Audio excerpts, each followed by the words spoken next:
সবাইকে জানাই হ্যাপি মকর সংক্রান্তি। এই মকর সংক্রান্তিতে আপনার জীবনে মঙ্গল, শান্তি, সুস্বাস্থ্য ও শুভ জিনিসের সূচনা হোক। নমস্কার, আমি শান্তি। আমার নতুন একটি ব্লগে সবাইকে অনেক অনেক স্বাগত। কেমন আছেন সবাই? আশা করি সকলে ভালো আছেন। আমরাও সবাই বেশ ভালো আছি। আজ দিনটি হলো মঙ্গলবার। আপনাদেরকে সাথে নিয়ে আমি আমার দিনটি শুরু করলাম। এখন আমার মেয়ে যাবে নাচের ক্লাস। ওর যেহেতু নাচটা কমপ্লিট হয়নি আর সামনে নাচের একটা কম্পিটিশন আছে, তো সেই জন্যই ওর ম্যাম বলল যে এক্সট্রা ডেট দেখে ওকে একটু নাচটা তুলিয়ে দেবে। এমনিতে ওর সানডে নাচের ক্লাস থাকে, কিন্তু যেহেতু নাচটা তোলার আছে সেই জন্য ওকে আজ পাঠিয়ে দিচ্ছি। আর আমি যেতে পারলাম না, কারণ বাড়িতে প্রচুর কাজ আছে। আর আজকে না মকর সংক্রান্তি, তাই বাড়িতে একটু তাড়াতাড়ি পুজো করব। আর গোপাল সোনাদের জন্য আমি নতুন ড্রেস এনেছি, রাধা মাধবের জন্য নতুন ড্রেস এনেছি। আমার বাড়িতে যে কার্তিক সোনা এসেছে, যেটা আমি বাপের বাড়ি থেকেই নিয়ে এসেছি, তো তার জন্যেও নতুন ড্রেস এনেছি। আর আমার মেয়েকেও একটা নতুন ড্রেস পরিয়ে দেব। তো সেই জন্যই আর কি তাড়াহুড়ো আমি করছি। আর এই দিকে আপনাদের সাথে কথা বলতে বলতে আমার কিন্তু বেডটাও গুছানো হয়ে গেছে। সকালবেলা মেয়েকে এত করে বললাম যে কিছু একটু খেয়ে তারপর তুই নাচের ক্লাসে যাবি, কিন্তু ও বলল যে না মা, এত সকাল সকাল আমি খেয়ে গেলে না নাচটা ঠিকমতো করতে পারবো না। আর তাছাড়া এমনিতেও ভর্তি পেটে কিন্তু নাচটা করতে সত্যি একটু অসুবিধে হয়। খেলাধুলো বলুন বা নাচ বলুন, এগুলো কিন্তু ভর্তি পেটে করতে খুব কষ্ট হয়। আর এদিকে না অনেকগুলো জামা কাপড় সব পাট করার ছিল, আসলে পাট করা হয়নি, আমার টাইমও হয়নি। তো সেইগুলোই ভাবলাম যে সকাল সকাল আগে সেই সবগুলো করে নিই, তারপর যা কাজ আছে সেই সব করে তারপরে স্নান করব। আর জামা কাপড়গুলো না এলোমেলো হয়ে থাকলে ঠিক ভালোও লাগে না। আগে ওই জন্য আমি জামা কাপড়গুলো গুছিয়ে নেব। যেহেতু গতকাল রুমটাকে একটু ঠিকভাবে গুছিয়েছি, আর আনলার যত জামা কাপড় ছিল সব বার করে আমি বেডের ওপর রেখেছিলাম। আর অনেক কাচাও হয়েছিল দুদিন ধরে, তো সেই জন্য সব একসাথে হয়ে অনেকটা কাজের পরিমাণ আজকে আমার বেড়ে গেছিলো। একসাথে এতগুলো করতে হলে না সময়টাও অনেক লাগে আর বিরক্তও লাগে, ভালো লাগে না। আজ হলো মকর সংক্রান্তি, আর এই মকর সংক্রান্তি মানেই কিন্তু পিঠে পুলি কত কিছু খাবার খাওয়ার দিন। বিশেষ করে পুর পিঠে, দুধে সিদ্ধ, চুষি পিঠা, চিতো পিঠা, তারপরে তো আরও কত রকমের আছে।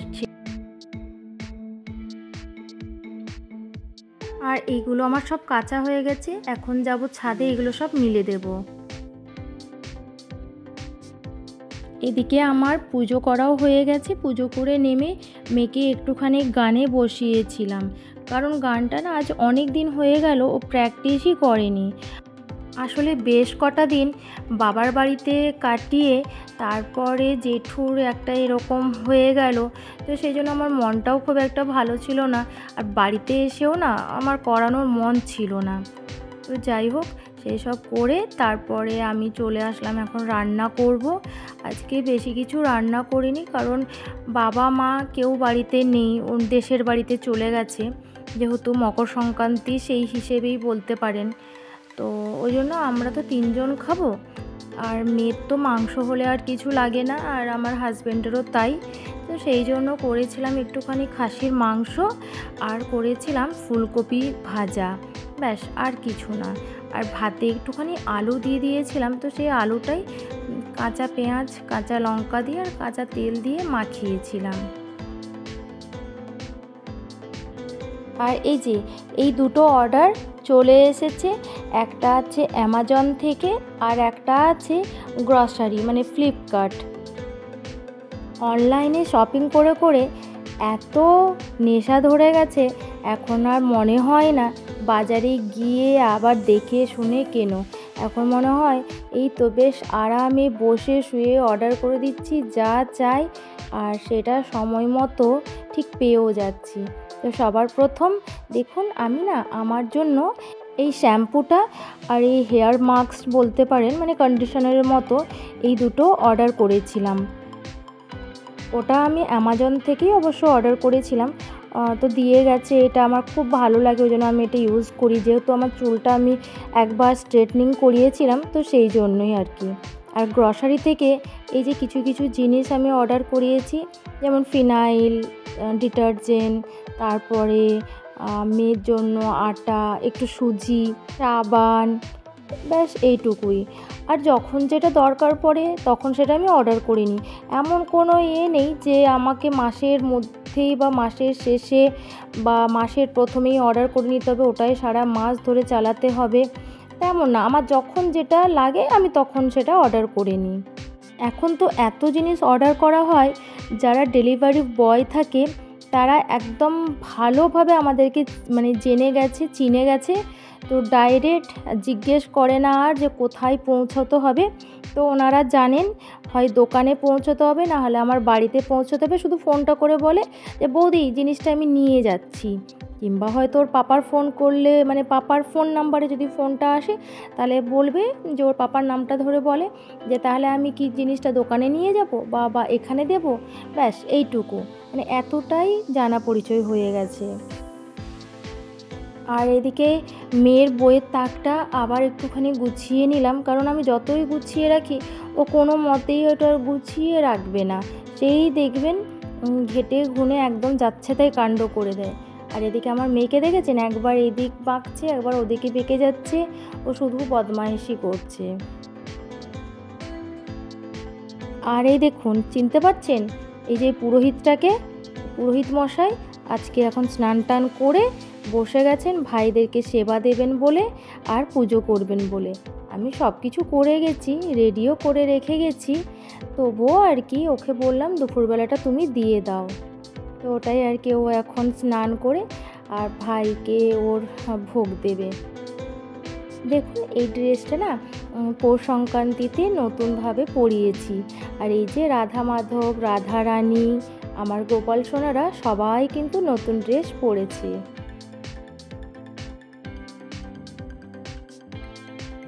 এখন তো একটুখানি সন্ধে হয়ে গেলেই রুমগুলো একদম বরফ হয়ে যাচ্ছে, তো সেই জন্য না সবার আগে আমি এই জানলাগুলো লাগাবো।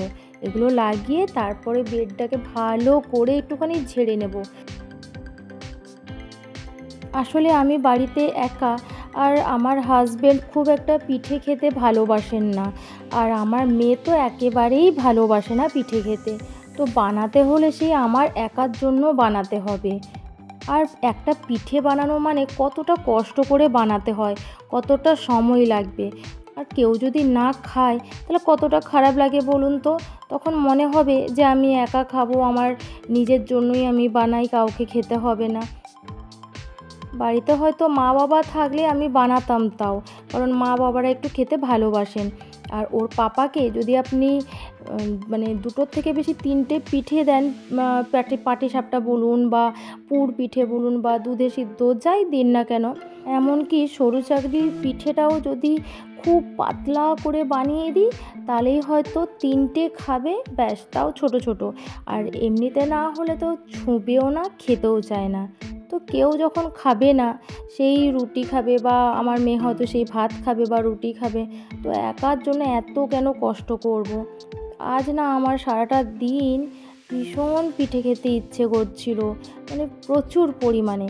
আর আমার মারা যদি ঠিক থাকতো, মানে আমার বাপের বাড়িতে যদি কালার ছোঁয়াচটা না পড়তো, তাহলে কিন্তু আমার মা অতি অবশ্যই বানিয়ে হয় আমাকে দিয়ে যেত, আর না হলে ঠিক পাঠিয়ে দেওয়ার একটা ব্যবস্থা করতোই।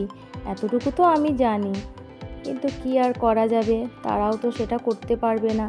প্রত্যেক বছর কিন্তু মায়ের কাছে গেলে পরে মা অনেক রকমের পিঠে করে আমাকে খাওয়ায়। তাও তো এবারে যখন গেছিলাম তখনও মা চুষি পিঠে করেছিল, তো সে চুষি পিঠেই কিন্তু খেয়েছি। টেস্টটা কিন্তু জাস্ট অসাধারণ, আর আমার না এইসব খুব ভালো লাগে খেতে। সেই জন্য মনটা আজকে একটুখানি খারাপও বলতে পারেন। তবে গতকাল রাত্রে কিন্তু আমাদের বাড়িতে চালের রুটি হয়েছিল। যেহেতু সোমবার ছিল আর পূর্ণিমাও ছিল, সেই জন্য মাংস করা হয়নি, তো চালের রুটির সাথে আলুর দম করা হয়েছিল। আর এইদিকে দিব্যাকে একটু পড়তে বসিয়েছি, আর সাথে ও আমাকে দেখাচ্ছে যে মা দেখো আজ আমি হিন্দিতে গুড পেয়েছি। ওকে পড়াশুনো করিয়ে তারপরে একটু সন্ধ্যা দিয়েছি। সন্ধ্যা দিয়ে আসার পর ভাবলাম যে সুজিটা একটু ঢেলে দিই, কারণ আগামীকাল থেকে বেটুর স্কুল স্টার্ট হবে, তো টিফিন তো যা হোক কিছু বানাতে হবে, সেই জন্য এই আটা সুজি এগুলো সব ঢেলে রেখে দিলাম। একটা সুজি ওর জন্য এনাফ, অনেকটা হয়ে যায়। বেশিরভাগ ওই স্কুলে গেলেই ওকে একটু বানিয়ে দিই, ব্যাস ওইটুকুই। আগামীকাল আমাদের আবার একটু দেশের বাড়ি যাবারও কথা আছে। আসলে ওর পাপার যে স্যাঙ্গাত আছে তার মা মারা গেছেন, তো সেখানে ও ঘাটে উঠতে যাবে, তো সেই জন্য বললো যে আমি তো সকালবেলা যাব, আস্তে আস্তে সেই সন্ধেবেলা, তাহলে তোমরাও চলো আমার সাথে। তো আমরাও ঠিক করলাম, অনেক দিন যাবৎ হলো দেশের বাড়ি যাওয়া হয়নি, তাই দেশের বাড়ি যাব। আর সন্ধেবেলা একটু বেরিয়েছিলাম, একজনের বাড়িতে যাওয়ার ছিল, তো তাদের বাড়িতে গেছিলাম, একটু মিট করলাম, একটু গল্প টল্প করলাম, তারপর বাড়ি এসেছি। আর আজকের ভিডিওটি আমি এখানেই শেষ করছি। দেখা হবে আগামীকাল নতুন একটি ব্লগ নিয়ে। আপনাদের যদি আমার ভিডিওগুলি ভালো লেগে থাকে তাহলে প্লিজ সাবস্ক্রাইব করবেন আমার চ্যানেলটি। বাই।